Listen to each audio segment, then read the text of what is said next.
Can you hear my voice clearly? Our today's topic of discussion is calcium and phosphorus. You already know that in the mineral metabolism, according to the requirement, we can divide the minerals into major classifications. The first one is macronutrients, second one is micronutrients. So today we are going to discuss about macronutrients. As you already know that we discussed copper and iron. Now today we are going to discuss calcium and phosphorus. It is same like that iron and copper. Calcium and phosphorus. Then you have one in your pocket, in your pocket, the wall in my class. Second one. Have you listened to this? Get your mobile in your pocket. In a silent mode. It is deactivated in the class. Okay? Today's topic of discussion is calcium and phosphate. Today we are discussing the calcium. These questions asked in the university exam. It is a long answer question. It is long answer question. Okay?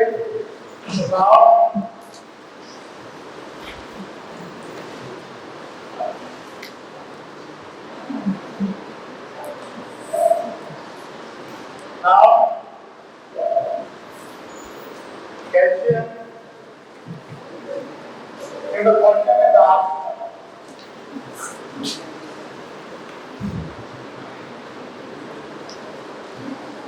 If the question is asked in long answer question, how will you attempt it? Okay, how will you write the answer of this question in your copy? First of all, we understand the different heading concepts, then we discuss one by one. Okay, the first one is introduction.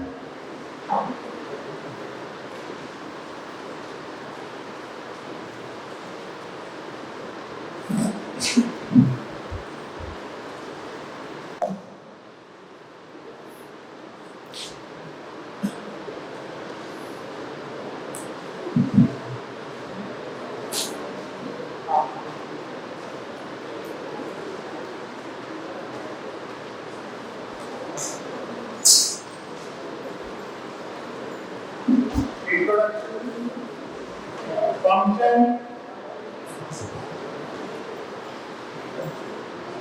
absorption, okay?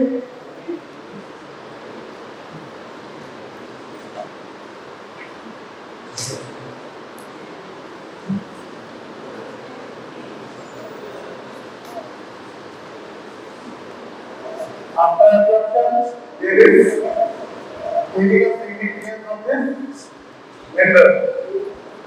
Okay?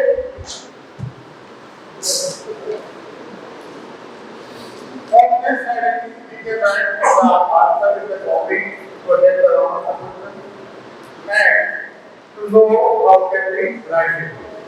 If you the question is asking in long answer format, you need to answer his answer in separately in correct. Okay? So, calcium is what? Calcium you already know that is very important mineral for the body. And in the body it is present 1 to 1.5 kg. The distribution of the calcium is 1 to 1.5% kg.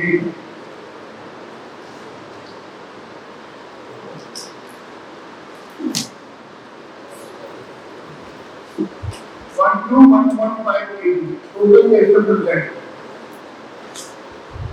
And 99% calcium are present in the living.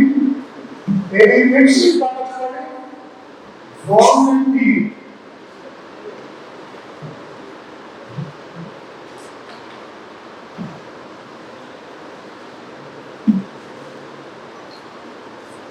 There are two main acids outside on good situation. one is after function, sources,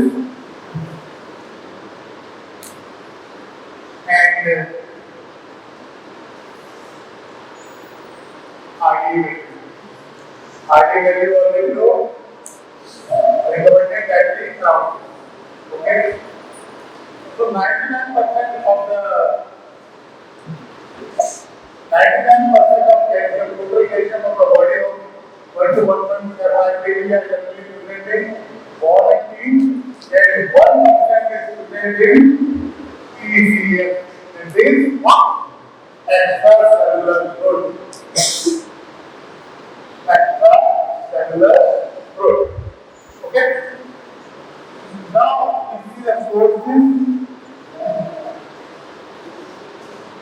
As you already know, the major sources of the calcium is milk and milk product, milk and dairy product.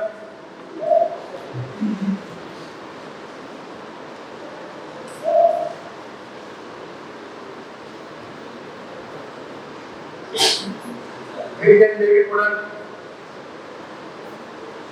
Not food. Milk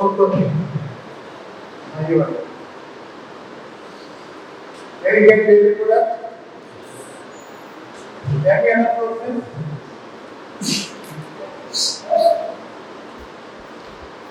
Any other sources? Meat and fish, animal feeds. Very sources of calcium. Very animal fish are the sources of calcium. And the third one is vegetables. Vegetables, fourth one is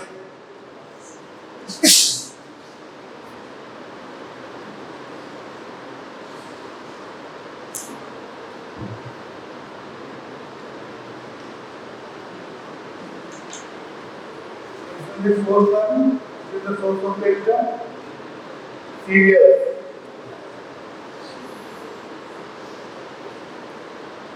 Cereals and pulses. So these are the sources of the calcium. Now we see the RDA value. RDA. Before we need to understand the function, because we already know the function. We have to discuss function by using different approaches. That RDA recommended that the ounces of calcium in giant. It is 800 milligram per day or 24 hours. The RDA value of the calcium is 800 milligram per day, and these are in adults. It is 800 to 1200 milligram per day. And you already know during pregnancy and lactation, these value become more. Because it gives fertilization more. So in maybe during pregnancy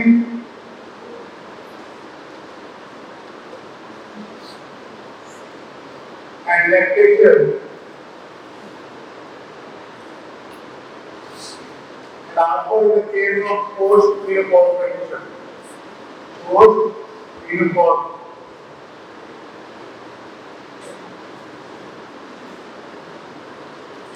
These mechanisms change, the body needs more requirement. It is 1.5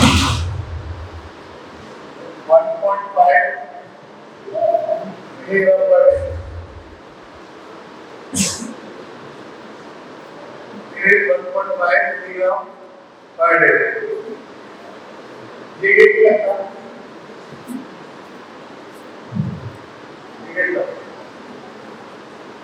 Okay, these are the RT value of the calcium. RT value of the pregnancy, lactation and menopause. Both menopause condition. Value means high. Definitely, but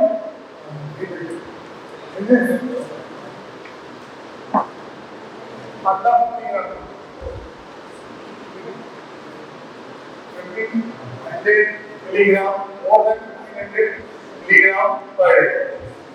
Or we can say that it is not less than 1500 milligram per day. Hardly value. Okay?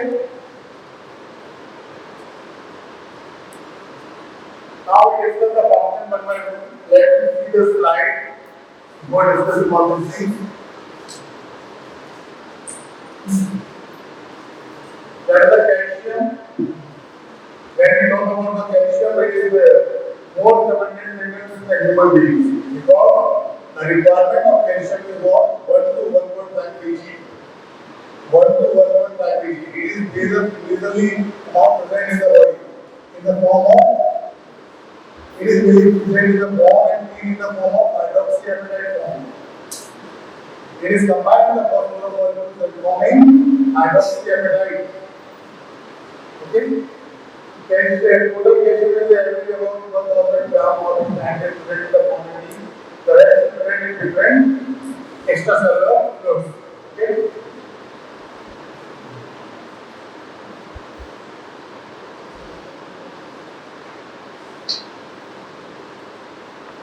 Now we see the functions of this calcium, and you already know calcium. Up to this class, you already know calcium. You will tell me the function one by one. Yes. What are the major function of the calcium? Bone formation. Yes, again. Yes. Muscle contraction and excitability, blood production, single transaction. Okay? Yes. Yes, very good.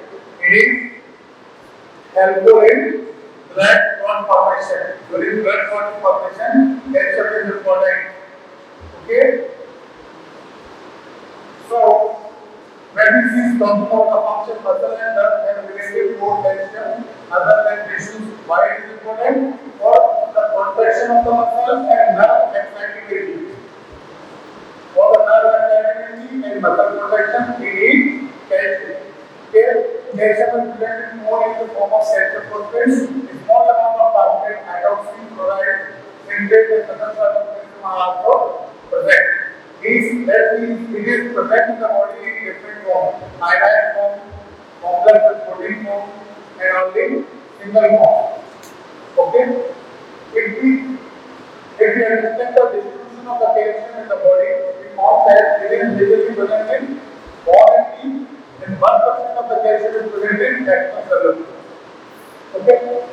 And if we subdivide this classification, it is really present in iodine form, non-iodine form, and bound with calcium, bound with proteins. Okay? Now, calcium phosphate is the first protein, amorphous form which is later converted into crystalline form. This crystalline form is known as hydroxyapatite. Hydroxyapatite. When we see the chemical formula of this hydroxyapatite, it is calcium tetrachloride hydroxylose. Okay? So these are the compounds. It is mainly present in bones and teeth. So generally, if the person is asking how the calcium is formed, calcium is not formed like that. Calcium suddenly formed. It is always present in the form of hydroxyapatite. Okay? Then we exchange the calcium between bones and extracellular fluids. What is the meaning of that? That is the regulation of the calcium. Because body needs calcium because when we take dietary calcium, it being absorbed. Okay? And after the utilization, it means the excreted. Okay? When we check the value of serum calcium, that is 9 to 11 milligrams per ml.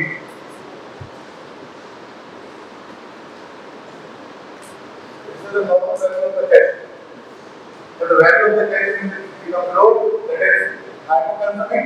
The value of the calcium is more, it is hypercalcemic. Okay.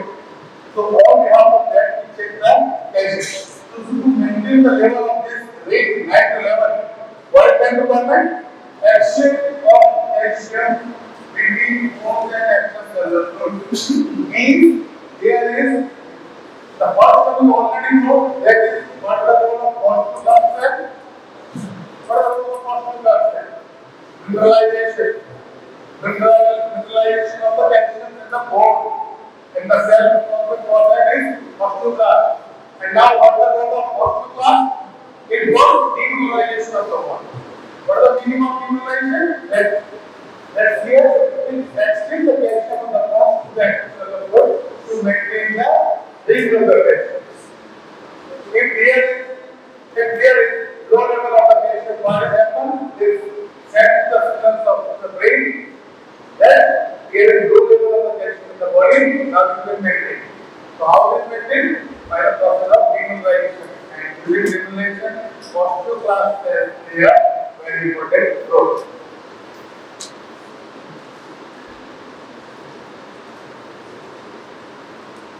Now multiplication of calcium is the cell sector fluid and regulatory. The concentration of calcium in the plasma is 9 to 11 and it is 4.5 to 5.5 milliliter per liter. So that is the range. To maintain this range, here is homeostasis also the occur. Homeostasis process is what you already discussed. That is some of the calcium that transferred to the extracellular fluid, that is action of the okay, action of the blood. So to maintain this range, to maintain homeostasis levels, there is role of the body level. But 50% of the common protein and cannot be used into capillaries. Now, function of the calcium is one of the fundamental functions that is important. The major function is basically in bone and teeth. And scientific connectivity of the nerves, you already know, because this is the starting when you start your syllabus of physiology. When you start the syllabus of physiological function of the nerves, physiological function of the muscles. There is contractions and excitability. So the contraction process is happened by which calcium and phosphorus, calcium and potassium. Neuromuscular transmission, excitability and contractility of myocardial cells. Okay. Now we can separate the muscles. It is myocardial, formation of blood and action of hormones.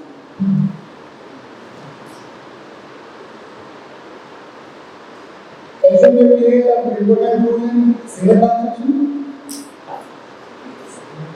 Yeah, it can create secondary messenger. Cyclic AMP. Okay, so why it is important in signal transmission? According to the endocrinology, the signal transmission are important for the synthesis of the hormone, insulin hormone, and many other more glucagon hormones.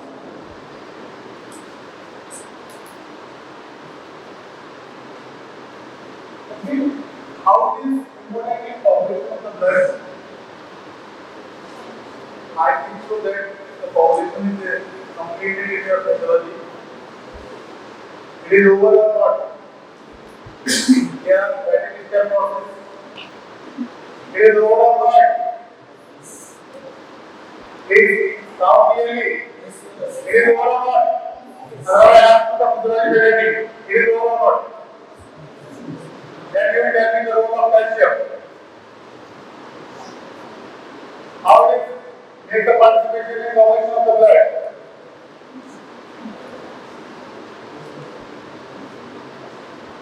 How many numbers are there?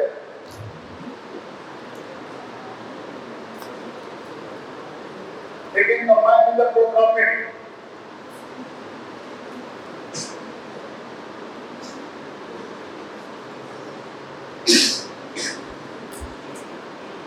Now, discuss that calcium phosphate is deposited around collagen fibers in the zone of ossification in amorphous form, which changes later into atoms and crystals. This is the process of mineralization. Then first of the calcium phosphate is deposited around collagens and zone of phosphorylation. Now this cell is doing this zone of phosphorylation here. That is phosphorylation important for mineralization. Yes. Then amount of hormone changes into hydroxyapatite crystals. Osteoblasts conduct the bond and osteoblasts remove calcium phosphate from the bone. Understand? During growing age, osteoblastic activity is more than osteoblastic activity leading to skeletal growth. It enhances the activity of paralytic continuous remodeling of the bone. That's scientifically these cells are important. Osteoblasts are during the mineralization of the bone. Osteoblasts are during demineralization of the bone. You understand the meaning of demineralization? That is the removal of the calcium of the bone. It is demineralization. Okay.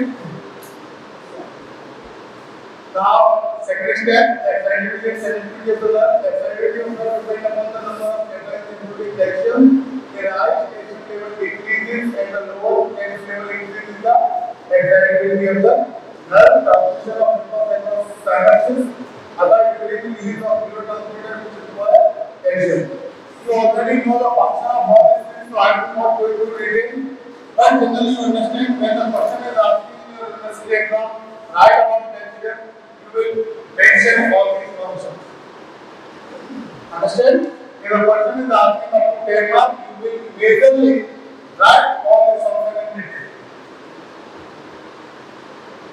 Neuromuscular transmission, neuromuscular transmission occurs through the release of acetylcholine from the motor and plate which require the presence of calcium ions.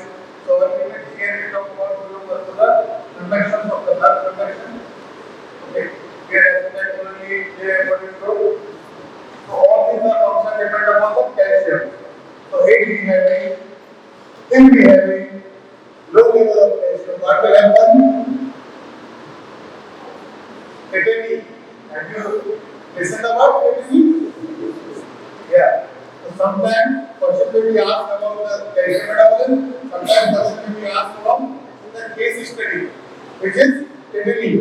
Okay. Now, excitability and contractility of the myocardium, the rhythmic generation of impulse of heart, contraction of heart because calcium and increase the concentration of ionized calcium increase cardiac contractility. So ultimately, the myocardial function is also dependent upon the calcium. Because myocardium is basically muscles which continuously do functioning. To maintain the rhythm of the heart, to maintain the rhythm of myocardium, calcium is important. Okay. Now, population of the blood. Iron calcium is one of the population factors. Population of the cascade of reactions. Cascade of reactions, I think you already complete this syllabus. And if you are revise the syllabus, you understand that is the sequential process. Blood population is a 13-step sequential process in which 13 factors play an important role.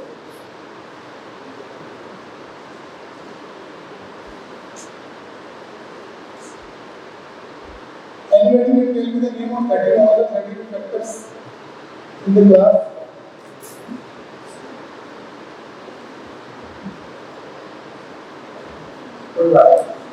Calcium ion is required to promote this reaction. Many of antioxidants which are used to prevent formation of the blood of this filtrate, EDTA that binds binding of calcium ion. So EDTA is the binding tetrahydride. That you already know it is a chelating agent. What the function of chelation? It can make the complex in the calcium blend in the blood. And it prevents formation of population. In vitro also, okay. And so to maintain it is used as an anticoagulant. These anticoagulants functionally work. It can make the chelation with the calcium ion, which is present in the blood. Now, action of hormone, iron calcium ion as a secondary messenger. You already discussed. The secretion of hormone which are stored in the glandular from also require the presence of the calcium ions. Okay. Now absorption. Calcium are mainly absorbed in jejunum and upper jejunum part of the colon.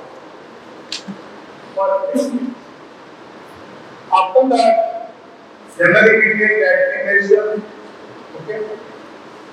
Absorption of calcium occurs by an active uptake system by the upper part of the small intestine. It is 10 to 20% of dietary calcium absorbed. Okay. Now, these are some of the factors which can affect the absorption of iron. Okay. Now tell me, acidic medium levels calcium absorption, yes or no?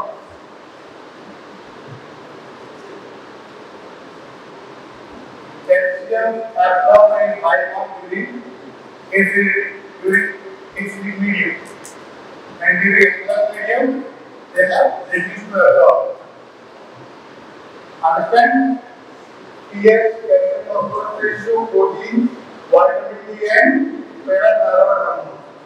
These are also all the factors which can regulate the calcium level.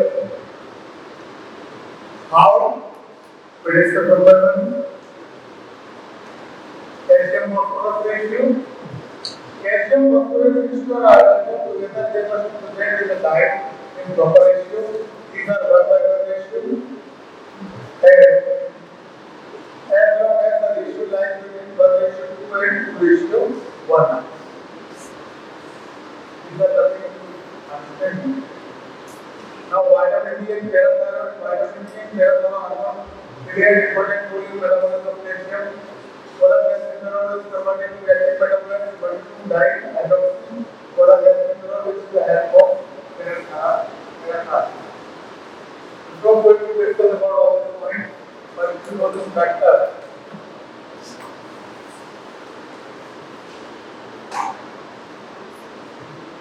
during acidic medium, calcium absorbed more, and during basic medium, they alkaline it is less. So these are the factors. These are the factors here. Now, if we take the green leafy vegetables, fiber food, the fish food, it's also reduce the calcium absorption.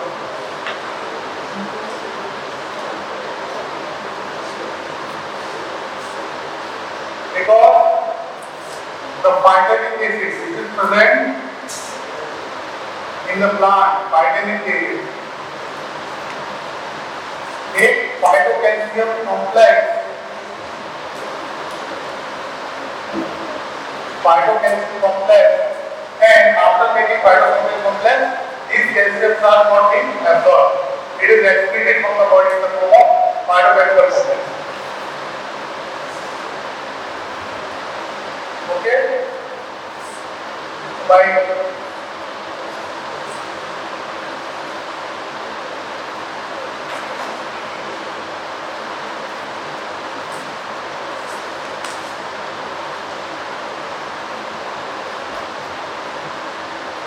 so these all are the factors which can affect the absorption of calcium. There is presence of phosphorus is also important. Now let us discuss the oxidative level.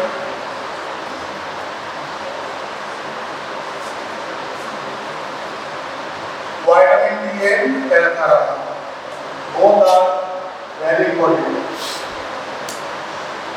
Parathyroid hormone. So you understand, you are going to understand about the parathyroid. If there is hypocalcemic state, if there is low level of the calcium in the body, what happens? Body sends signals to the hypothalamus to release parathyroid hormone. To release parathyroid hormone. And after the release of parathyroid hormone, what they are doing? First, they do the release of the calcium from the bones and teeth. increase the osteoclast activity. First thing, person is already hypocalcemic.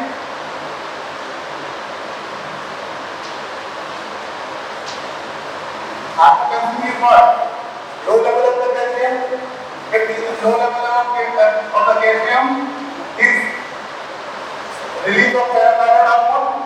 And what they are doing? Firstly, in the bone, they take the process of immunization.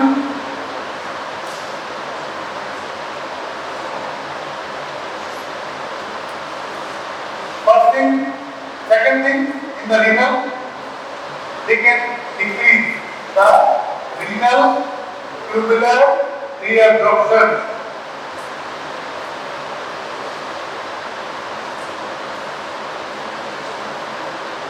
Renal tubular reabsorption. Because we already know that calcium is a major important part of the urine, that is inorganic constituent of the urine formation. Now to understand this slide, you can understand vitamin D and parathyroid hormone play an important role in the metabolism of calcium, cholesterol, folic acid, paralysis, converted into active metabolite, 125 dihydroxycholesterol in the act of parathyroid hormone. When plasma calcium rises above the normal range, it causes immediate inhibition to parathyroid hormone. These switches off a series of reactions responsible for raising the plasma calcium level. Thus, vitamin D and parathyroid hormone act in concert to regulate calcium absorption and the plasma calcium level. So, what is that? These all points signifies the homeostatic level of the calcium.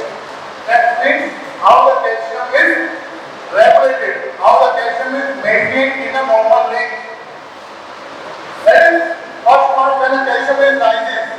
When the calcium is rises from the normal level, the condition is called hypercalcemic. What happens? These parathyroid hormone releases, and these parathyroid hormones, what they do? They can stop all the reactions in the body which maintain the calcium level. Understand? This switches off series of reactions, vitamin D and parathyroid hormone, regulate calcium absorption, calcium level. Now with this cascade mechanism, we have to easily understand that is folic acid hormone becomes activated, then it forms 25 hydroxyfolic acid hormone, and secondly, what happens? They can make more active form of this folic acid hormone.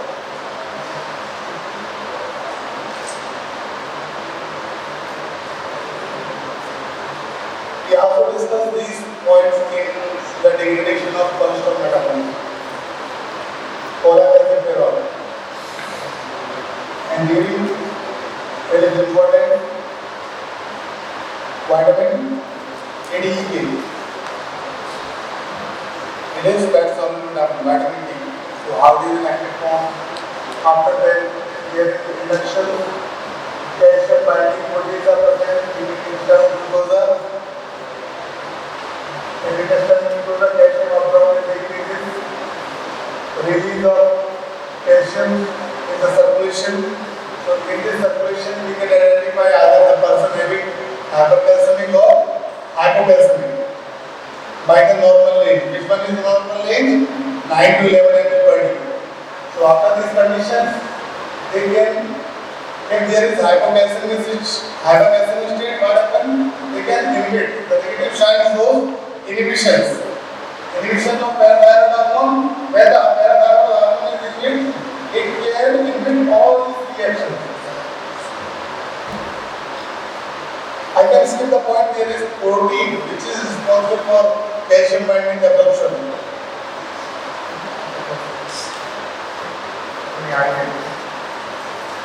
Now we understand the relation of calcium metabolism. This is diagram.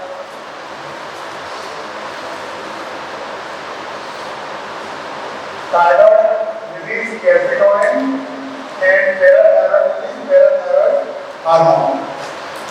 So Okay. Now first we understand this diagram that thyroid release calcitonin. What the calcitonin do? They can increase firstly the process of mineralization. As I already know, osteoclast cells of the bones perform the process of mineralization. Means there is more calcium are deposited. In which form calcium are present in the bone? Hydroxyapatite. That is complex with the phosphorus. Okay? The first process is what? It can increase the deposition of the calcium. There is uptake of intestines, calcium, low level of the calcium, and increased calcium reabsorption from. There is normally it is the absorption of the calcium during renal tubular reabsorption process. There is when the urine formation occurs, there is tubular reabsorption, tubular excretion, all the steps are happening. And I think you already know what is the meaning of renal tubular reabsorption. These some of the metabolites are reabsorbed during tubular reabsorption, proximal tubulars, PCD and DCD. Okay. So there, after the absorption rate of the calcium is less, okay. So it maintains during the process when there is hypercalcemic state. And during low calcium state, the release of parathyroid hormone, if calcium level is too high, if you make this type of diagram in your copy, you already get highest mark.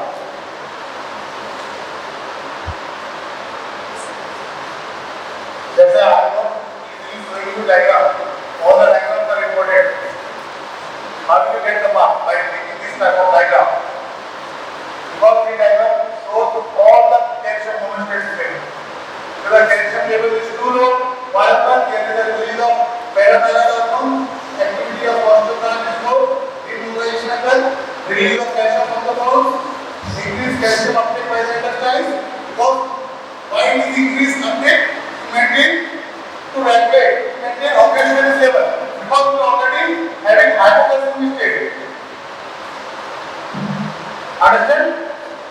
So to maintain the normal level, there is increased uptake of the calcium in the intestine, increased calcium reabsorption from urine. If all the processes are increases, they maintain the homeostatic levels of the calcium. So if we divide the calcium homeostatic level by the if the calcium level is too high, what happens? Carry one by one. The first one is mineralization, where osteoclast activity increases. First thing, second thing, it can decrease in the small intestine process, absorption of the calcium is less. Okay. Third thing, we are also decreasing renal tubular reabsorption. If the calcium is not absorbed during this process, what happens? It is not increase the serum plasma level of the calcium. When the calcium level is high, when the calcium level is too low, what happens in this condition? There is a release of parathyroid hormone, and what they are doing, they basically increase calcium demineralization process, increase intestinal absorption of the calcium, and also increases renal tubular reabsorption to maintain the normal range of the calcium, normal blood serum range, that is 9 to 11 mg per dl. Okay. Now requirement we already discussed. There is given 800, 1200, adults 800 mg per dl, but it is the values change. It is 800 to 1200. The range of this 800 to 1200, and during pregnancy it is up to 1.03. Because we already know during pregnancy and lactation, during human position, the women need more and more calcium. Because this is more physiological condition. Now dietary source, we already discussed nuts, meat, lentils, cereals, all are the important source of calcium.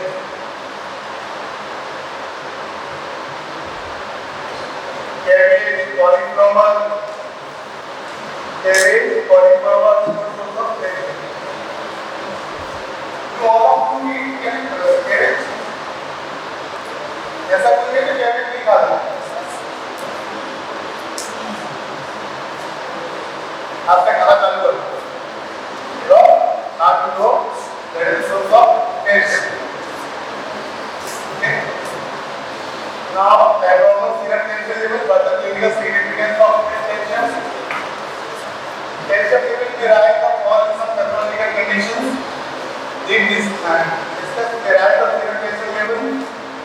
hypocalcemia occurs in hyperparathyroidism, hypervitamin, bone cancer, multiple myeloma, leukemia, polycythemia, milk-Anthony syndrome, sarcoidosis, idiopathic infantile hypercalcemia. So these all are the pathological conditions. These all are the pathological conditions. That here is the more absorption of the calcium is occurred. So ultimately we can promote the level of the calcium up to hypercalcemic level, and the disease may be bone cancer, multiple myeloma, leukemia, polycythemia. Okay. Now second one, a decrease in serum calcium level, hypocalcemia is seen in hypoparathyroidism.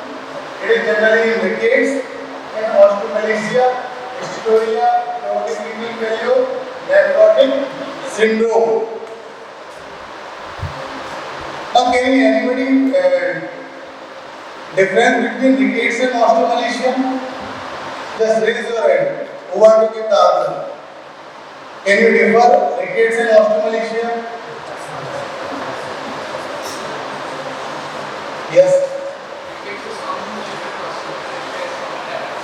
Yes. It is mainly present in rickets are generally present in child, and osteomalacia generally in adult. Okay. There is also paralysis is also formed. Okay.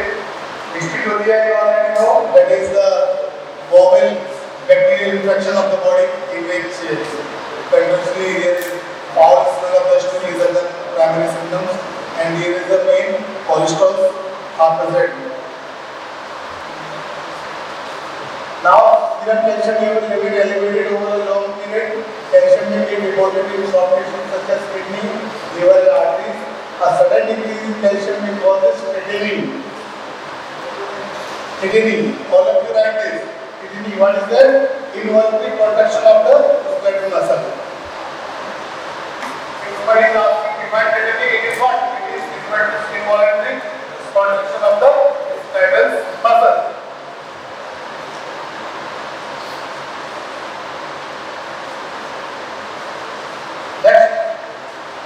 Now we can go details about this. Calcium deficiency rickets, weakness and deformity of the bones that occur, vitamin D deficiency, dietary deficiency of calcium in a growing person of animals. They are generally called rickets. So what are the primary symptoms of the rickets? That is bowlegs. Shape of this section is it is like bowl. What is the meaning of bowl?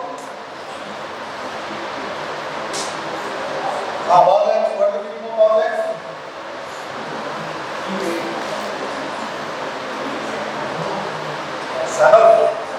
Daras देखा daras जानते हैं यार अभी तो daras इससे application some of the historical story of Ramayana there is use of daras तो वो क्या करता है daras खींचते थे तो एक shape बनता था this is called bowleg इसी तरीके से ये shape बना हुआ है because there is low level of calcium low level of which cell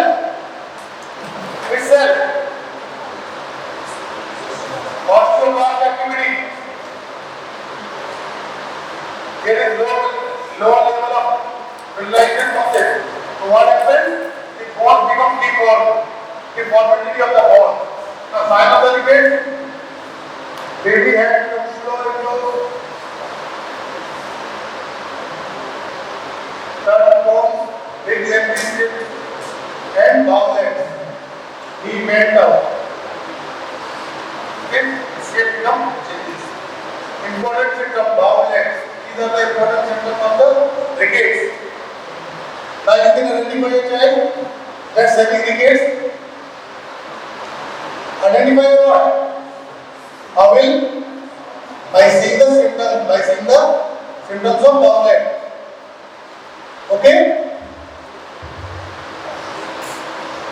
Now, calcium deficiency osteoporosis. What happens if we have If we have normal mathematics, it is like that, and during osteoporosis, it is like that pain condition. Why it is pain? Because there is a demineralization of the calcium.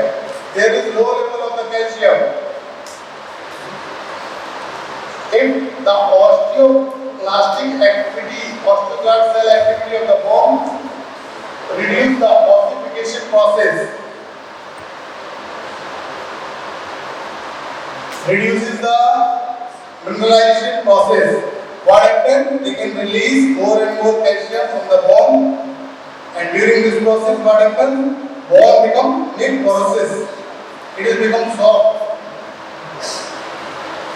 Okay? So you will now see normal bone and during osteoporosis condition they reduce the density. If somebody is asking right about what is osteoporosis, you can tell me what is osteoporosis? What is osteomalacia?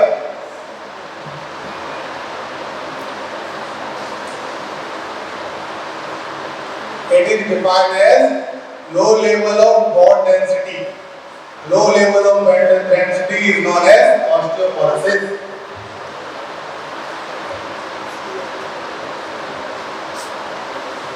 Students, always kept in your mind, if somebody is asking questions to you, you will give perfect answer. You will give perfect answer that somebody is not asking another questions. ऐसा answer होना चाहिए. If somebody is asking what is osteoporosis, you say loss of bone density. Kata. Have you seen the memes? Kata over.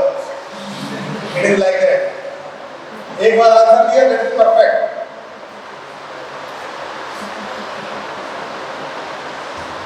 Now, progressive loss of bone density, thinning of bone tissue, and increasing vulnerability to fracture in the elderly people of both sexes, in males and females also. So, is having more and more chances. If the person having more and more osteoporosis, loss of bone density, what happens? There is more chances of the fracture. Bones are easily break up.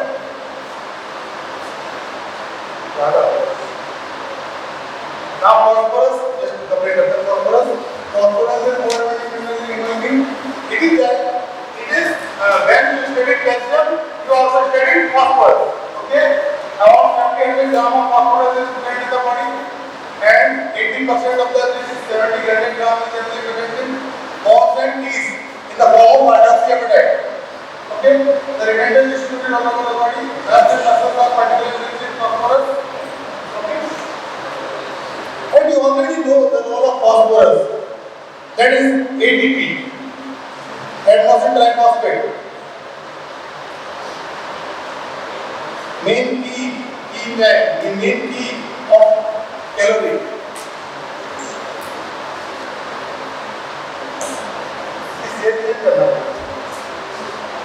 Function is what? Formation of polyethylene, formation of hydrogen compound, that is ADP, ATP, AMP.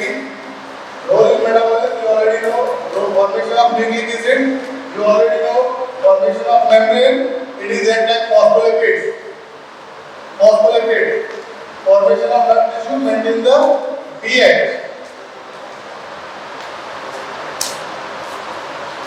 Role in metabolism, you know. Phosphorus, carbohydrate, phosphorhydrate, before they enter in any metabolic pathway. Glucose 6-phosphate, fructose 6-phosphate, what is that? It is phosphorylation of carbohydrate molecules. If we say that is the change of conversion of carbohydrate molecule is phosphorylated, it is not wrong. Glucose 6-phosphate, fructose 6-phosphate, fructose 1,6-bisphosphate. What is that? These are the process of phosphorylation, attachment of phosphorus group. Okay? If calcium absorption is not known, so we will be getting phosphorus.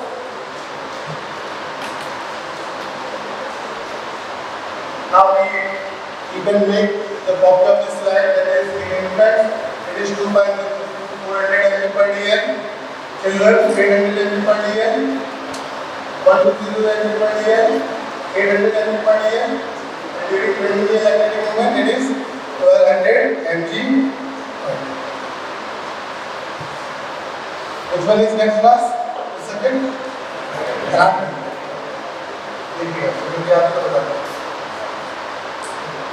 Now, dietary sources. What are the dietary sources? Milk, cheese, egg, meat, nuts, peas. All the which is sources of the calcium are same sources of is phosphorus.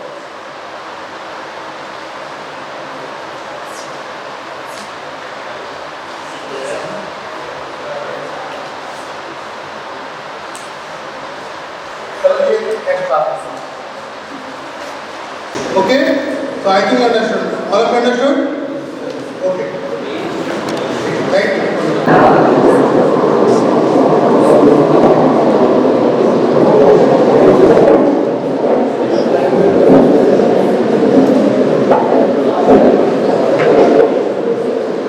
Okay, good morning everyone.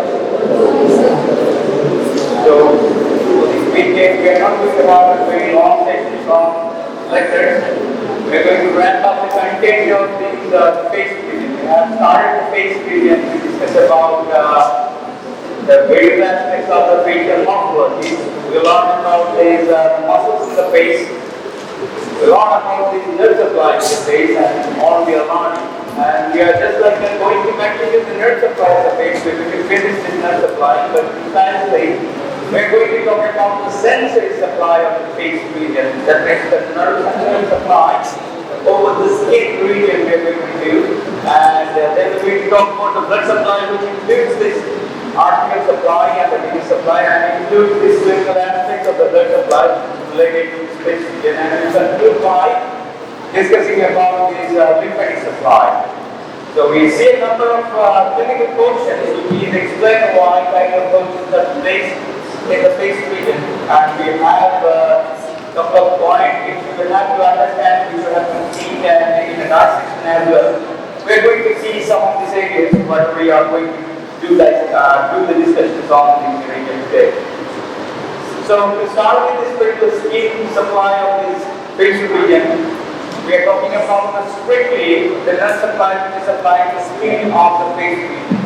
That means touch, temperature, sensations are by sensation which is picked up in the facial region, and they are picked up by the sensory nerve. So beforehand we learned about the nerve which is going to supply the motor supply. That means the muscles of facial expression. So whatever the sound, whatever the joint you have in us, that is expressed by those muscles, and they are supplied by the nerve which is known as the facial nerve. And the muscles of them are supplied by the facial nerve. So this particular thing we already have discussed about it. Now today we are going to talk about the sensory supply of this facial region. That means if you have to do any surgery related to this particular facial region, you have to come across to this nerve and see or anesthetize this nerve, because the facial surgery has enlarged to the bigger dimensions nowadays, which is having a wider spectrum nowadays in facial reconstructive surgeries as well as facial morphological surgery, which is important to us, and that's why this facial nerve supply plays a more deep role for us to understand about it. Now, the nerve supply of the facial region is principally, the sensory supply is principally taken by the spectrum number 5, which is trigeminal. So 5 is Roman word, we say that V. So that's why whenever you are addressing or we are addressing this trigeminal nerve, clearly just like you're talking about the V. Now this trigeminal nerve, we haven't learned about anything about trigeminal nerves yet, but this trigeminal nerve has got 3 divisions. So division 1, division 2 and division 3. Now we are nomenclating them as V1, V2 and V3, like that. Now the V1 has a particular name that we have to know, V2 and V3 as well, they have particular names. So you have to know these names as well, what basically V1 means, V2 means, V3 means, that we will learn. So this is like the thing which we're going to see or discuss about the sensory supply. 3 domains or 3 branches which is is coming from these divisions of the trigeminal nerve, which is the V, as I mentioned, it has the three V's. Ophthalmic division, we call them as V1. Maxillary division is V2 and mandibular, which is V3. These are the three divisions of the trigeminal nerve. So when we're going to talk about this trigeminal nerve in detail, we'll be coming across the divisions and the subdivisions of these nerves and the motor supply and the sensory supply. Now for the day, for this session, we are restricting our discussions or our discussion only to the sensory supply and fixed region. So we are coming back to this particular picture about this particular sensory supply of the fixed. So we have to memorize this particular picture about the facial nutrient supply of the nerve which is supplying these regions of these fixed. V1, V2 and V3. There are three different color codes that are being used. So we try to memorize as much as we can memorize about this particular picture. If you can memorize this domain, not exactly exact replica, but to some extent, this is enough or good for us.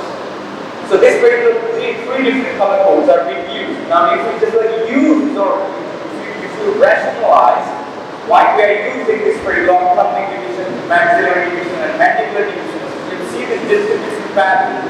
You can just figure it out. V1 is the ophthalmic division, is covering this particular ocular region. So this is the ophthalmic branch of the V1 or trigeminal nerve, which is supplying this skin domain. Then we have the maxilla, the cheekbone region. So this is the V2, which is supplying the cheekbone region of the skin. That's why this is known as V2. Now then we are left with the mandible, which is the mandibular division, which is going on this forehead, and this is the temple region, which is moving up. This is the mandibular region. So these three domains, which is in the facial region, is distributed in the skin topography with these three different nerves. So the maxillary nerves, mandibular nerves, and the ophthalmic nerves, these are the three domains supplying to it. Now we have complex figures or complex things coming out of here from this.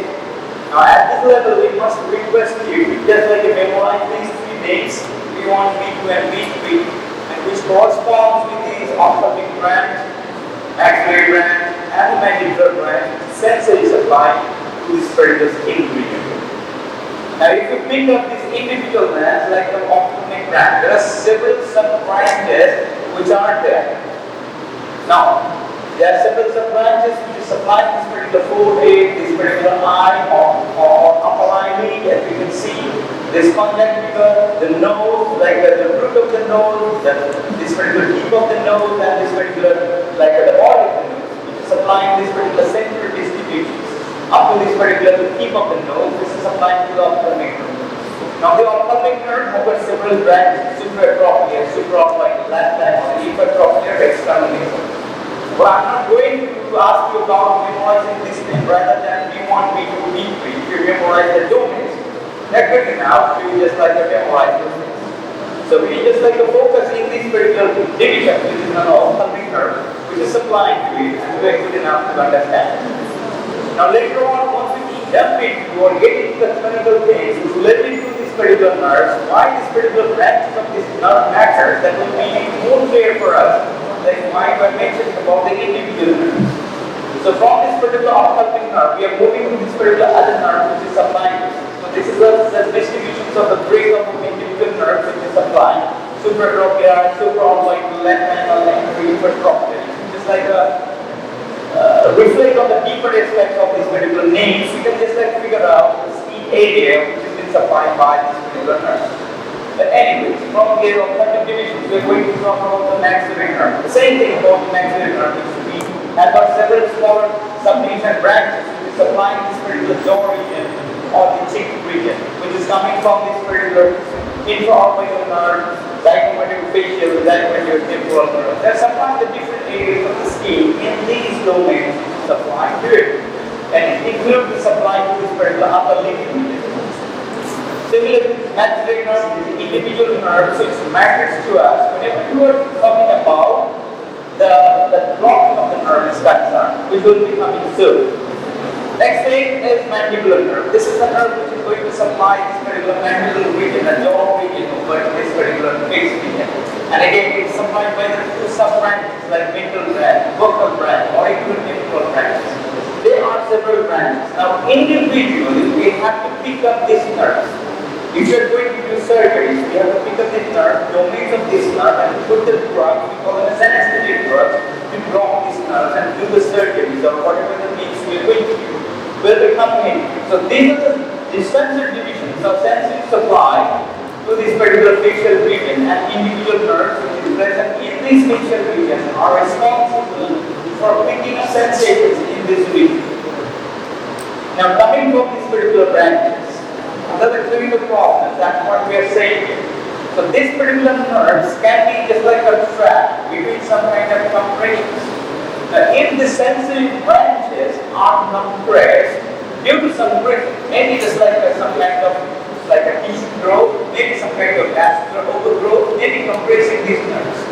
And these particular nerves, if they get irritated, they get a kind of sensory symptoms. We call them as neuralgia. Similar things we learned about the sciatic nerve. We call them as sciatica. Similar to this nerve, which is the trigeminal nerve, if those sensory branches are irritated, they give sensory symptoms. That means they give the burning sensation. They give pain sensation on the domains of the facial region, of the facial territory. And those clinical problems, we call them as the trigeminal neuralgia. So the trigeminal neuralgia is a big term that depends on maybe ophthalmic trigeminal neuralgia, maxillary trigeminal neuralgia, mandibular trigeminal neuralgia, depending on divisions or in general, if the entire face is burning. Sometimes we come to see these patients coming here and saying that everything in the face is burning.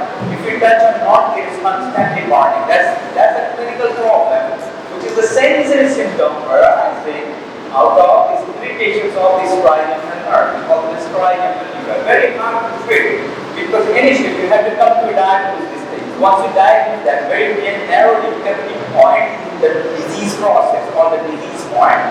So these domains are kind of like a very overlapping domain with the technical surgeon domain and as well as the dental surgeon domains. So we have a cross opinion or cross opinion where we have this cross consult with these particular our fellow friends who are doing the dental practice. Now this trigeminal neuralgia, as I'm saying, many times very annoying. It is very difficult to treat because these particular nerves are very difficult to identify at a point where this particular nerve is compressed. Because majority of the times it's a vascular supply, that means the increased blood flow feeds that problem. So how can you stop the increased blood flow to this? You cannot have any drug to stop the blood flow through it. So that's a very difficult to treat a trigeminal neuralgia patients with these particular problems. We have to use the laser surgery, we have to use this radio frequency to just like ablate this nerve. That means we have to just like make this nerve to just like go on sleep kind of thing.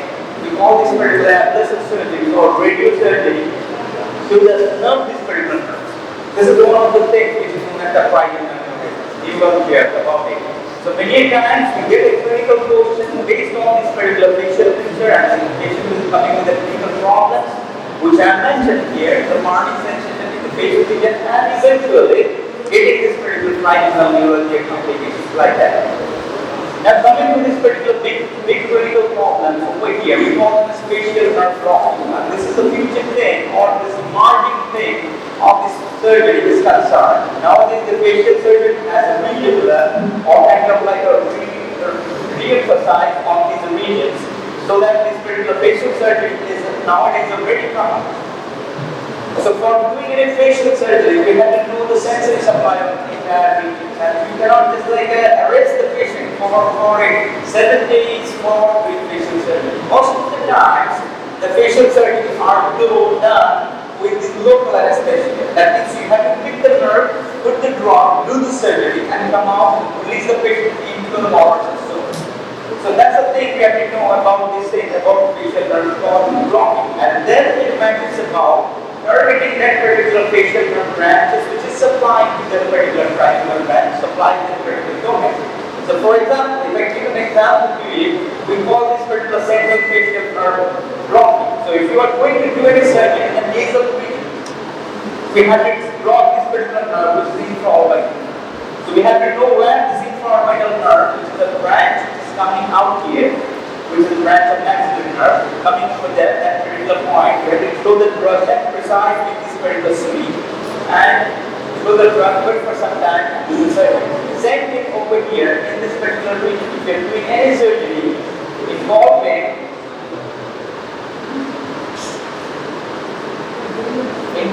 this supraorbital and supratrochlear region, if you're going to do any surgery related to this particular upper eyelid, this is one of the common surgeries that you have to do. Many of person you must have seen in your family as well. We have the bags which is dropped over here. We have patients many times which are suffering from hyperlipidemia.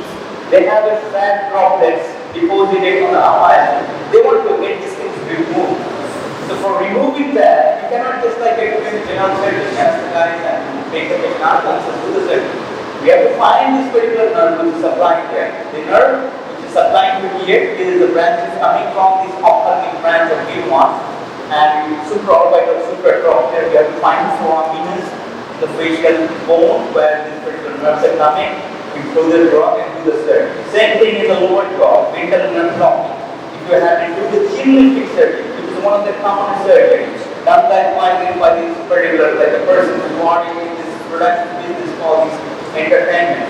So this particular nerve block which is involved with the mental nerve, you have to block this nerve, throw the drug and do the surgery. The mental surgeons also need this particular nerve blocking techniques for doing surgery, for the gingival surgery, tooth surgery, for likewise those things as well. So this particular blocking of these particular nerves in the facial region matters to us whenever we are going for medial nerve block. So that's why the V1 matters. Now looking at it, you will say what's a big deal in doing this? But the big deal is this is money. That's why it's a big deal. So if you know this, when you do the surgery, or you can just like plan for the surgery, or give an advice to the patient. If you do not know, you have to refer or find some good doctor who knows about it. And get yourself fitted. So that's a difference. That's what you're going to do or not, that's up to you.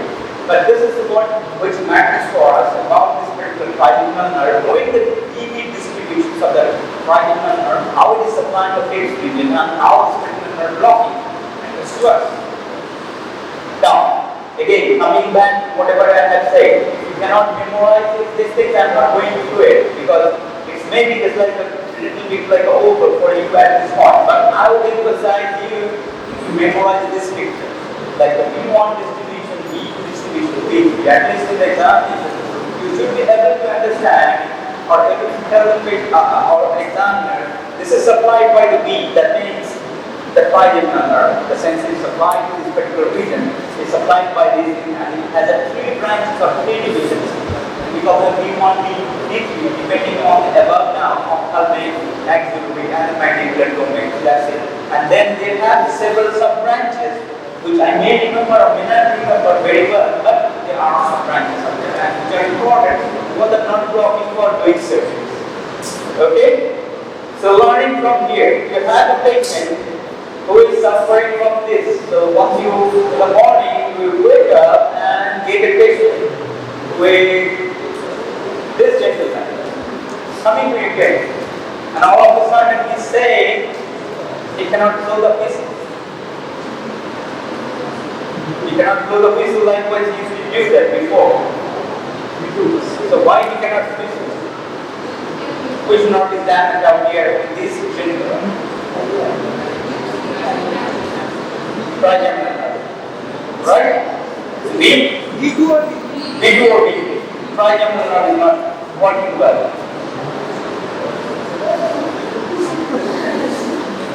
Alright, for next one. So V2 or V3 is not working here, in this gentleman. Everybody agreeing or nobody? Agree. If you say so, I agree with this.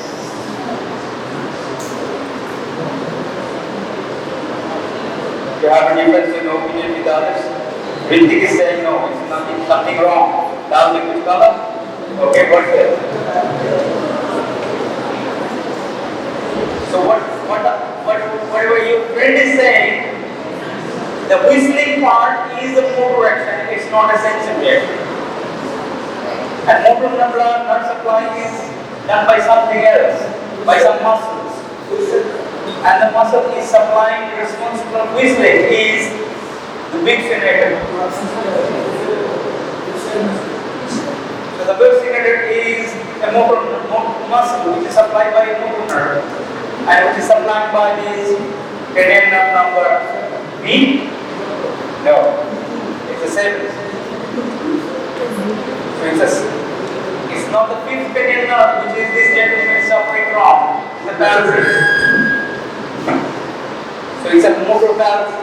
That's why I picked it here. It's a guaranteed 100% or 99% of you will be giving this wrong answer as this maxillary or mandibular divisions of the ophthalmic is not working. That's a common mistake. Now remember in the beginning I said, even if you're sleeping then and now and in afterwards, doesn't matter. But I said it and it's documented that we're talking about the sensory supply. So again, you're losing your patient. Some good doctors is treating it that you are not earning money. And trust me, out there, once you go out, it's everything, it starts from zero. You have to earn the patients, you have to earn the money. And you cannot fool the patients all the time. But you can fool the patient one time, 2 times, but not all the time. Remember that. So either you know or treat. Okay? So again, this is a motor thing. I placed it over here, so not to mix up with. It's not the sensory thing. If you are asked here, this particular person has an anesthesia here in the cheek region or the buccal region, then that matters with this cranial nerve number 5. And if it is the motor action that goes with the 7th cranial nerve, facial, which is a muscle excreting muscle nerve which is responsible for it. Clear? Still sleeping. Okay, no problem. Sleep. Meanwhile, I earn the money. Okay, coming to the blood supply. So, the blood supply we have mentioned so far, it has a 2 domains to cover. That means it has an arterial thing to cover, it has a vascular thing, which is the venous drainage system here. So, we'll be talking these 2 domains of the arterial supply and this particular venous drain. And coming to the arterial supply of the face, there are 2 major branches, or rather 1 major branch applies this region, or the face region, the blood supply is cancer. We call this as the facial artery. The facial artery which supplies 90% of the burden of this region. Now we are left with another artery which is supplying here, we call the superficial temporal artery, which is a D artery. Because they have heard of or may not be, but we will learn about it today. The superficial temporal artery and the facial artery, they takes the major burden to supply this facial region with the blood supply. That means oxygenated blood, the nutrition thing. Now, along with that, some other branches of arteries do supply this region, which are minor contributions. We are also talking about them, but we will be emphasizing about this branch. We call them a spatial artery. Now we have seen this artery in the dissection. If not, we will see that. So you see that this is an artery which is supplying this neck region and this brain region as well. We call this artery as common carotid artery, which is taking the blood to the neck region and the brain region. So common carotid artery, which splits into 2 branches. One is external carotid artery, other is known as internal carotid artery. It's not because one is externally flexed, that's why we call them as external carotid artery, another one internally flexed. That's why we call it an internal carotid artery, not like that. Internal carotid artery goes inside the brain, that's why we call them as internal carotid artery. An external carotid artery remains outside the brain, that's why we call them as external carotid artery. Now we focus at the external carotid artery. There are several branches of the external carotid arteries up there. So those external carotid arteries have branches which you have to memorize. Out of one of the branches of external carotid artery is the artery which we are talking here today, is the facial artery. So this facial artery, as you say, that starts or begins its source or journey in the neck region. So in the neck region, it is originating off once in a small courses in the neck region, crosses the border which is near the base of the mandible and enters to the base domain. Once it reaches the base domain, crossing over, we have a muscle here for the mastication, for chewing, massager. If you thought this, make like Amitabh Bachchan move, clean your teeth and make your massager hot, you you can feel this anterior border of the masseter like this. The anterior border of masseter, where actually this particular facial artery enters on these base of this mandible. So here is a point for crossing of these, finding this artery which is known as the facial artery. Once in the neck region, under to this particular mandible, we have this mandibular, under the mandible we have the fossa in the mandibular region, called the submandibular gland fossa, right? So it runs to the submandibular gland which is present below mandible, runs on the top here, dips over here on the anterior margin of this masseter, on the base of the mandible, enters into the face. Then it runs to the angle of this particular mouth. You see this angle of mouth, which has a wide in the back mandibular joker. So this angle of the mouth, it runs to that part, and then it moves. So pujo is coming. So musical sounds is coming up. Alright. So it runs to this angle of the mouth, then it runs to the nasolabial furrow, then it moves to the lateral part of the nose, goes to the angle of the eye, that means the medial border of the eye. That's how it is course. You have to know about this course of this particular artery. You have to know about the course of this artery, which is running across. You get a small note about this facial artery at the nose. So in origin, you have to mention where from it's a neck region, external carotid artery, runs a small course in the neck region, and the anterior triangle of the neck, then it moves to this submandibular fossa, crosses over the base of the mandible, to the anterior to this masseter muscle, which is crossing over, goes to the angle of the mandible there, and then runs to the lateral border of the nasolabial muscle, goes to the angle of the eye, and is there. So that's the entire course of the facial artery. Now remember, this artery is having a tortuous course. That means this artery has a spiral loop. So if you're going to do the dissections, you will be seeing this artery as a spiral or peaking course. Just like the splenic artery is easy to find. Now why is the artery is having a coil or a spiral course? So that means it has to stretch. Just like the splenic artery has to stretch. When it has to stretch. So this artery has to stretch whenever you are doing anything related to the facial, mastication, coughing, facial expression. That means it has to stretch it and it's like that elongate and straight back. So this stability of this facial artery is allowed because of this particular quality or spiral nature. And this is one that explains why this facial artery is tortuous. So this is our explanation that we have to know. That's why we have to make. In the face, the facial artery is tortuous because this artery has to stretch. Why does it have to stretch?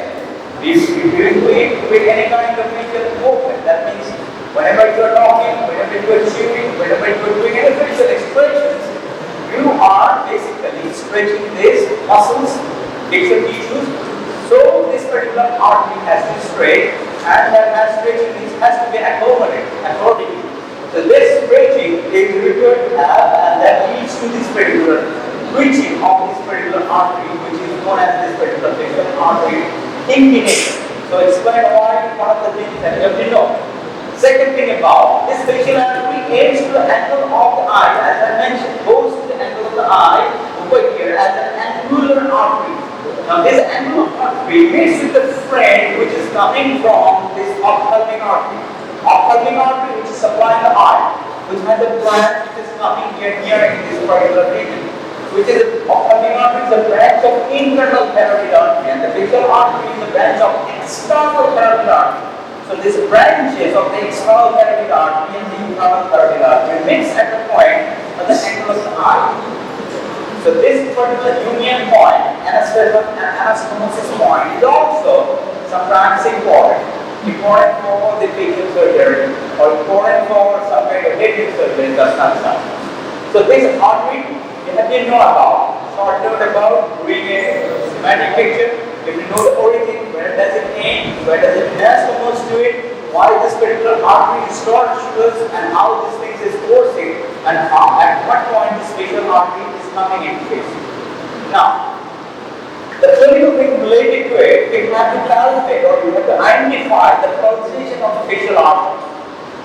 So, if you have to identify, you pick up the pulsation of facial artery. You have to know where to pick the pulsation of the facial artery.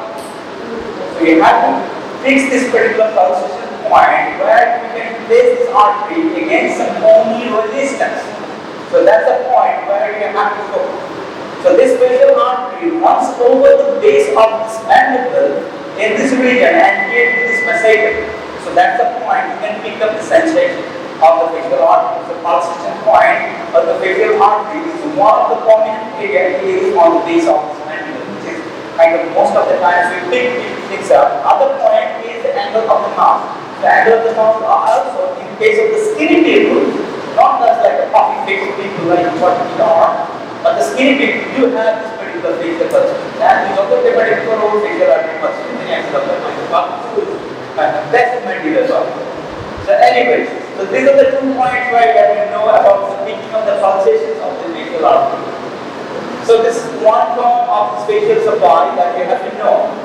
Now, coming to the branches which is related to the facial artery. So there are a number of branches of the facial artery in the neck region, as I mentioned. It is starting from the external carotid artery, it has a course in the neck. The important branch of the facial artery is given on the neck, and one of the important branch of facial artery is this artery, which is known as the tonsillar branch. So facial artery gives a branch to the tonsil, which is the important branch for us for remembering as far as the branches which is emerging in the neck region, which is the tonsillar artery. So we have to know this tonsillar artery, this tonsil, the point class, is given the blood supply coming from the branches of the facial artery in the neck region. That's what you have to know. Other things, glandular branches, melanite branches are there, but you can forget anything and everything about these branches. You cannot forget about this tonsillar branch, okay, which is a branch of the facial artery which is coming here. Now coming to the branches in the face region, they are not really that important, but you have to know them summarily, how they are supplied. You see the branch which is on the top of this lip, upper lip and lower lip. We call them as superlabial branch and infralabial branch, and branch even to the lateral side of the nose, we call them as lateral nasal branch. So these are the branches which are given in the face region, coming from the facial artery.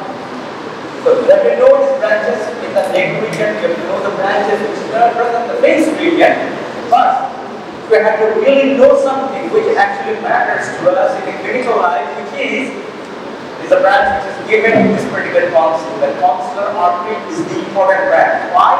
Again, this is about the money. We do the tonsillar surgery by taking the tonsil gland out, and again we have to flip the arteries, remove the gland out. You cannot flip this artery. If you remove the gland instead, it will be a devastation. So that's why this artery branch matters to us. So branches of the facial artery, starting from everything about facial artery, that's what we mentioned about. Origin, insertion, or original aim, anastomosis, the course, the kinky nature, why it is kinky, and these branches. And out of this, we have taken signs of the tonsillar branch. It could be a short note, even at fractions of the short note. This could be even in the examination. You have to put a diagram to it, because a diagram is a must for giving a short note or any kind of analytical note. If it is given more than 2 marks to answer, if it is a 3-mark question, it must include a diagram. Be ugly or be good or be whatever it is, but it must contain a little pointed proper diagram. You remember that. Now, coming from this artery, this other branch, we call them a superficial temporal artery. Getting back where it is started here. We have this artery which is supplying the neck region. We call them as external carotid artery. External carotid artery splits down into a number of branches. The facial artery is one of them. So this particular external carotid artery ends into a branch which is known as the terminal branch. So one of the terminal branch of external carotid artery runs in front of the eye. So in the ear. So in front of the ear it has this landmark because of the tragus. So in front of the tragus, this region, you can feel the pulsation of this artery very well and most often. So this pulsation where you can put or pick up in front of the tragus, which most commonly the anesthetist during the surgery pick up besides this carotid pulsation, this artery pulsation, which is known as the pulsation coming from superficial temporal artery. It is going to supply the temporal region. You see this External carotid artery splits down its number of branches and ends into one of the terminal branches, which is known as superficial temporal artery. This is superficial because you can pick up the sensation or you can even pick up this pulsation of this artery. So that's why it is known as superficial temporal artery. This is the temporal bone treatment. That's why this artery pulsation is commonly picked up at this point in front of the tragus. So this artery, which is supplying this particular forward region, is one of the important arterial sources supplying the basic domain. And this superficial temporal artery splits into two branches, anterior division and posterior division. Anterior division again can be picked up sensation at this particular temporal region. So this is another branch of this particular facial artery, which is a facial branch of an artery which is supplying the facial. So this particular superficial temporal artery sends a branch transverse. You see a branch which is coming from this superficial temporal artery at that particular bifurcation point, facial point. We call this as transverse facial artery. So running transversely in the face domain, we call them as transverse facial artery. So these two arteries, which is kind of very important for us. The main facial artery and superficial temporal artery. These are the two arteries which is supplying the entire 99% blood supply in the face, forehead, region. Other sources of this face region. There are minor sources of artery which is supplying this particular face region. It's coming from this ophthalmic artery. The ophthalmic artery splits into two branches, supraorbital branch and this supratrochlear branch, which basically anastomosis with this particular angular branch of this facial artery. We mentioned about this, the branch of ophthalmic artery. They supply the forehead region. So this minor branches do supply also face region in the angle of the eye region or the dome of this particular eye region. So these are the two sources which is the artery is concerned. Now coming to the clinical points about here. Picking up this particular pulsation at this particular point, facial arterial pulsation and this particular superficial temporal artery pulsation. This matters because many times during patient is running through shock, we may not be able to pick up the pulsation where the blood is flowing or where the blood is not flowing. Many times we see a patient that the radial pulses are absent because of the shock. Now we say that the radial pulse is absent and patient is dying. So if you come to that conclusion, that may be wrong. Maybe the blood pressure is not that great to pump the blood through this particular extremity, but maybe that blood is reaching to the brain through the carotid artery. So that's why this matters. Whenever you are examining a patient who is under shock and in suspicion is collapsed or is died up, you have to check the pulsation each and every possible external positive sides where you can pick the pulsation. Carotid artery is one of them, superficial temporal artery, facial artery. These are the checkpoints that you must check during this particular clinical examination. Or else you will say patient has died and you can take it and then the patient is and you will just like land up in some food, go something or run away or beat you like, alright, you have to just like quit doing medical practice. So, these are the points that were mentioned. In front of the tragus, superficial temporal artery and anterior division in front of the temple, you can take, and this particular, this point we call them as pulse over here, is a facial artery. In front or anterior to this masseter muscle, we have this pick up the pulsation for the facial artery. And along with this carotid pulsation, where I believe you the physiology, neural examination of venous examination, these critical points are being taught to you.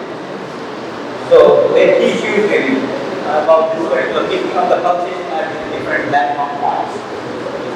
Alright, so coming from the arteries, landing to this particular veins. So whatever the blood the fish has to receive, it has to be taken back.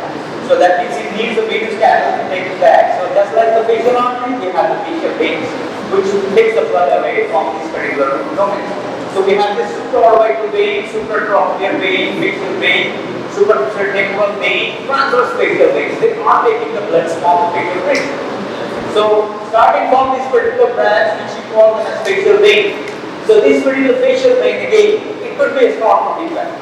Facial vein, formation of facial vein. There are two veins over here, supraorbital vein, supratrochlear vein. They unite, form the angular vein. Angular vein formed at the angle of our eye, then it runs on the lateral part or insoluble power goes down to the angle of the mouth in front here. It runs and here to this particular facial artery and goes to the mandible and gets into a brain and the divisions of the retromandibular vein, and that vein comes into internal jugular vein.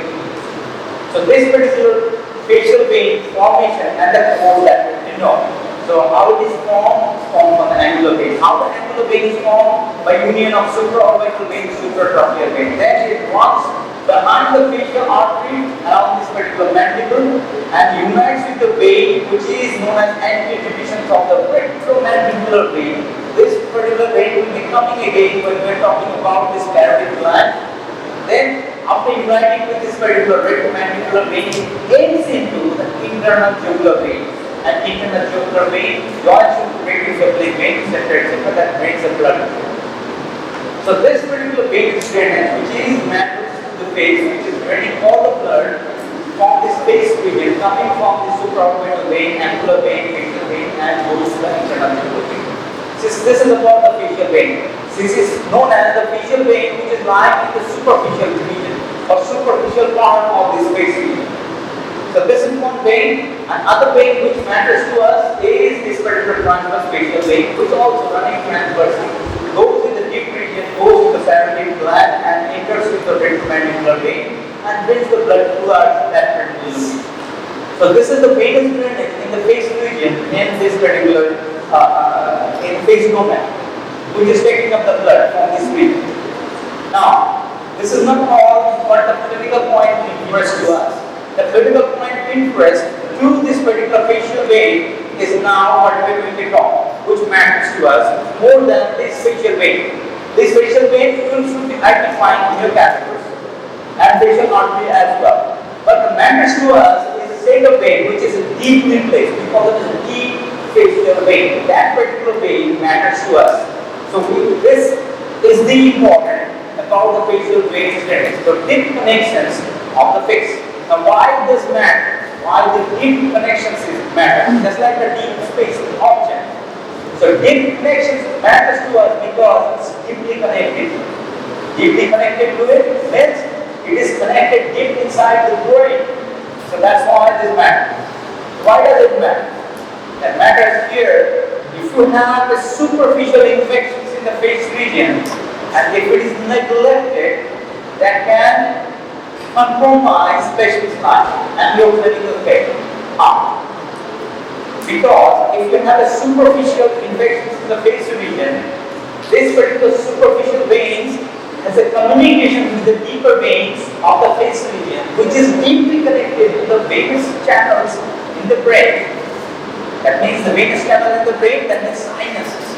So one of the sinuses, we have these inside the brain, we call them as cavernous sinuses.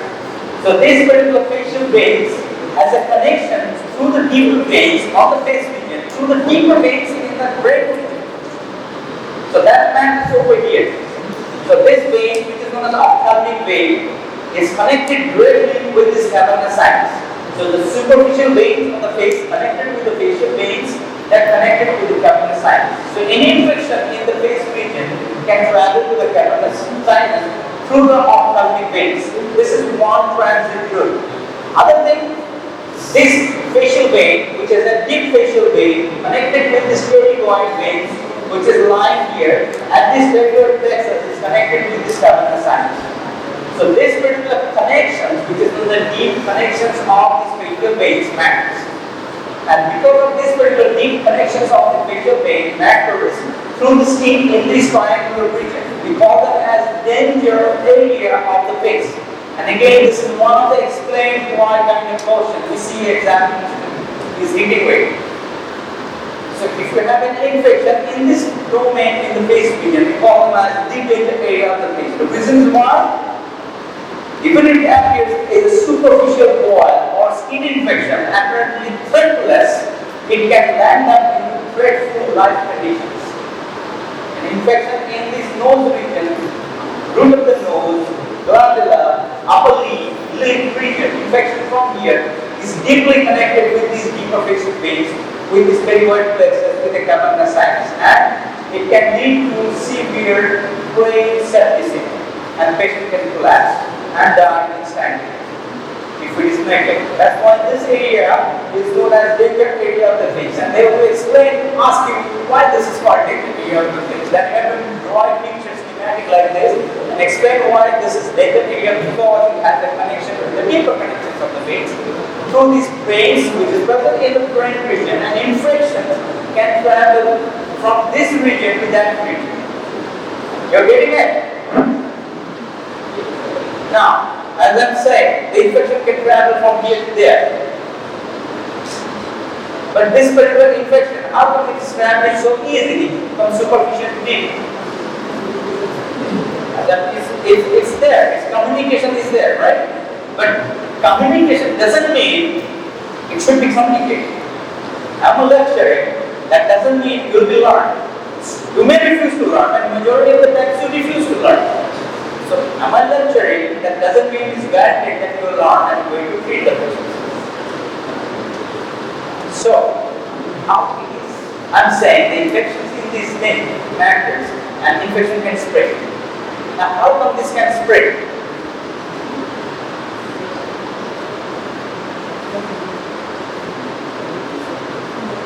And if you have to give an answer to it, you have to use your brains, which you refuse to do. Or you hardly use them to keep your brain capacity intact so that your neurons have exhausted, right?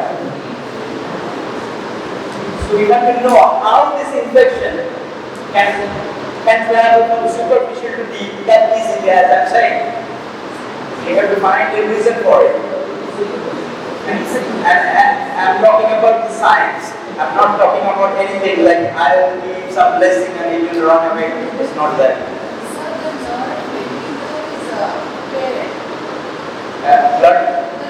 Nerve. You see, I'm talking about the veins and she's talking about the nerve. And infection travels through the veins, blood infections. How come the nerve is here? You have to walk, bang your head, get yourself oriented. So how an infection from here on the facial region can reach the brain, that's what I'm saying. As I'm saying, there are connections up there. But how can it guarantee that infection from here can move up to that direction?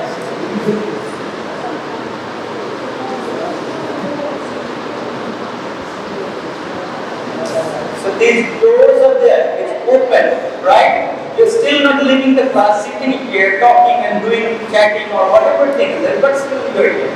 It's not guaranteed you're not going out. So doors are open, but still you're not going.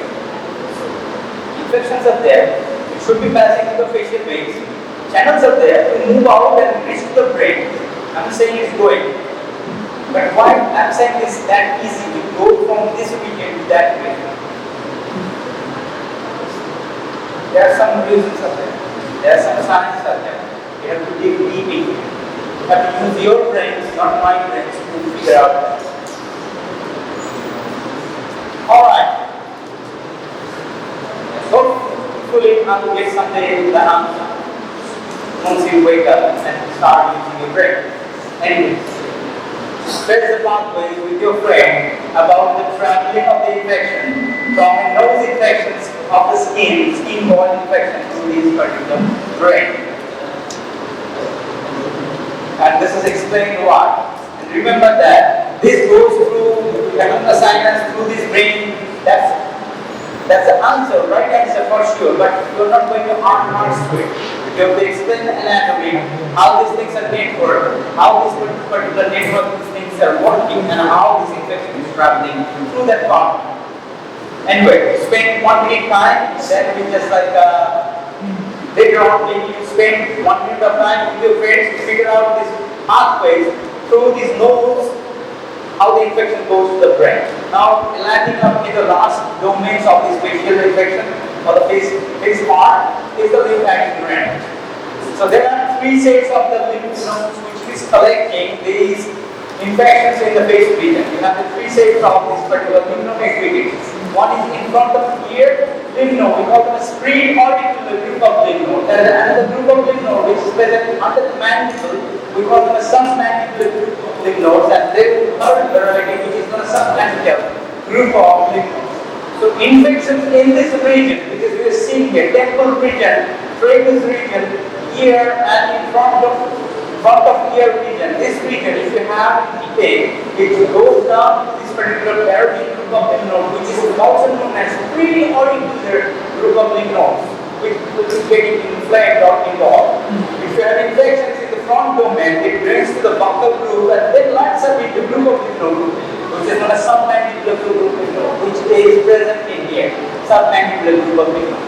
If you have an infection which is domaining on this middle portion, the chin region, mental region, it ends up into this particular submental group of lymph nodes. So depending on where you have the infection in the face region, these groups of lymph nodes are going to get inflamed. Lateral part of the face, carotid, forehead, and anterior face, submandibular, and then if you have this particular mental region, we have the submental chin region. This submental group of lymph nodes will be involved, will be enlarged in case of the facial infections, which is affecting this. Okay? So these are the things, domains of the lymphatic drainage in the face region that you must know or should know about figuring out how the infection is involving individual group of lymph nodes, and likewise lymph adenopathy, which is the lymph node enlargement. Have anything to say?